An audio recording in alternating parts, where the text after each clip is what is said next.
আসসালামু আলাইকুম। Excel FX আমি মাসুম পারভেজ আপনাদেরকে আবারও স্বাগত জানাচ্ছি। কেমন আছেন সবাই? নিশ্চয়ই আল্লাহর রহমতে খুব ভালো আছেন সবাই। আজ আমরা এক্সেলে যে ফাংশনটি নিয়ে আলোচনা করব তা হলো চুজ ফাংশন। বিগত পর্বে আমরা আলোচনা করেছিলাম র্যান্ড বিটুইন ফাংশন নিয়ে। এই পর্বে আমরা আলোচনা করব চুজ ফাংশন, অর্থাৎ কিভাবে একাধিক ভ্যালু থেকে কোনো একটি ভ্যালু চুজ করা যায় সেই বিষয়টাই আমরা এই ফাংশনে দেখব। তো চলুন আমাদের বিস্তারিত আলোচনায় যাওয়া যাক।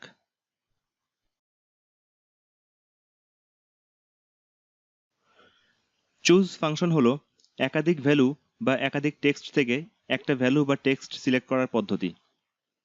তো এখানে আমরা একটা ডাটা টেবিল ক্রিয়েট করে রেখেছি, যে ডাটা টেবিলে বছরের 12 মাসের নাম লেখা রয়েছে জানুয়ারি থেকে ডিসেম্বর পর্যন্ত। তো আমরা দেখব এখানে চুজ ফাংশনের মাধ্যমে কিভাবে আমরা একটা মাসকে একসেপ্ট করতে পারি। তো প্রথমে আমরা এখানে লিখব choose function using data table. এখানে আমাদের যে ডাটা টেবিলটা আছে এই ডাটা টেবিলের রেফারেন্স দিয়ে আমরা চুজ ফাংশনটা ব্যবহার করব।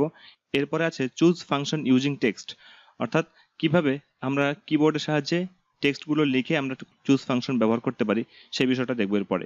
তো প্রথমে আমরা choose function using data table দেখি, তো আমরা ইকুয়াল দিলাম, ইকুয়াল দেওয়ার পরে আমরা চুজ ফাংশনটা লিখি, চুজ ফাংশনটা লিখলাম, চুজ ফাংশন লেখার পরে এরপর একটা আর্গুমেন্ট রয়েছে ইন্ডেক্স নাম্বার।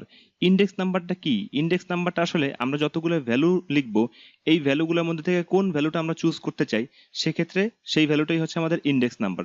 যেমন এখানে আমাদের 12 মাসের নাম রয়েছে, এখানে 12টা ইন্ডেক্স নাম্বার রয়েছে। যদি আমরা এখানে 9 সিলেক্ট করে দিই, 9 সিলেক্ট করে দেওয়ার অর্থ হচ্ছে এখানে আমরা নবম মাস সিলেক্ট করতে চাচ্ছি, সেক্ষেত্রে আমাদের ইন্ডেক্স নাম্বার হচ্ছে 9। তো এবার কমা দেই, কমা দেওয়ার পরে আমরা ভ্যালুগুলো লিখি। এখানে দেখুন এখানে লেখা রয়েছে ভ্যালু 1, ভ্যালু 2, ভ্যালু 3 এভাবে। তাহলে আমরা ভ্যালু 1 এক্ষেত্রে আমরা এই রেফারেন্সটা ব্যবহার করব। আমরা এটাকে ক্লিক করি, তাহলে আমাদের এই রেফারেন্সটা ব্যবহৃত হলো। এরপরে কমা দিলাম, কমা দেওয়ার পরে আমরা ভ্যালু 2 লিখি, অর্থাৎ আমরা এই সেলটা লিখি, এরপরে কমা, এরপর আমরা এই সেল, এরপরে কমা, এরপরে এই সেলটা, এরপরে কমা, এরপরে এই সেলটা, তারপরে কমা, এরপর এই সেল, তারপর কমা। এভাবে করে আমরা সমস্ত সেলগুলো কমা দিয়ে দিয়ে সেপারেট করতে পারি। এরপরে এটা কমা, এরপরে এইটা কমা, এরপরে লাস্ট এইটা।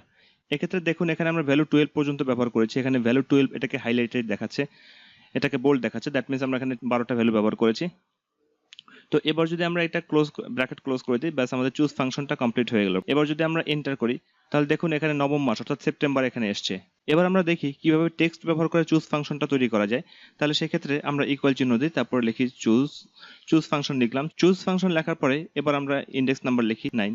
এরপর আমাদের ভ্যালু 1, এখানে আমরা কোনো সেল রেফারেন্স ব্যবহার না করে এখানে আমরা টেক্সটগুলো লিখে দেবো সরাসরি, অর্থাৎ এখানে আমরা লিখবো জানুয়ারি। তা আমরা জানি যে যদি কোনো টেক্সট লিখতে হয় তাহলে ইনভার্টেড কমা দিয়ে লিখতে হয়। কোনো ডিজিট বা কোনো সেল রেফারেন্স লেখার বেলায় কোনো ইনভার্টেড কমা ব্যবহার করতে হয় না, কিন্তু কোনো টেক্সট লেখার বেলায় ইনভার্টেড কমা ব্যবহার করতে হয়। তাহলে সেই ক্ষেত্রে আমরা ইনভার্টেড কমা দিলাম, তারপর লিখলাম জানুয়ারি, জানুয়ারি লিখলাম, ইনভার্টেড কমা ক্লোজ, এরপরে আবার কমা, কমা দেওয়ার পরে এরপরে ভ্যালু 2, ভ্যালু 2 এর ক্ষেত্রে আমরা লিখি ফেব্রুয়ারি, ইনভার্টেড কমা দিলাম, ফেব্রুয়ারি লিখলাম, ইনভার্টেড কমা ক্লোজ, এবার কমা দেই। এভাবে করে আমরা পুরো 12 মাসের নাম লিখে ফেলি।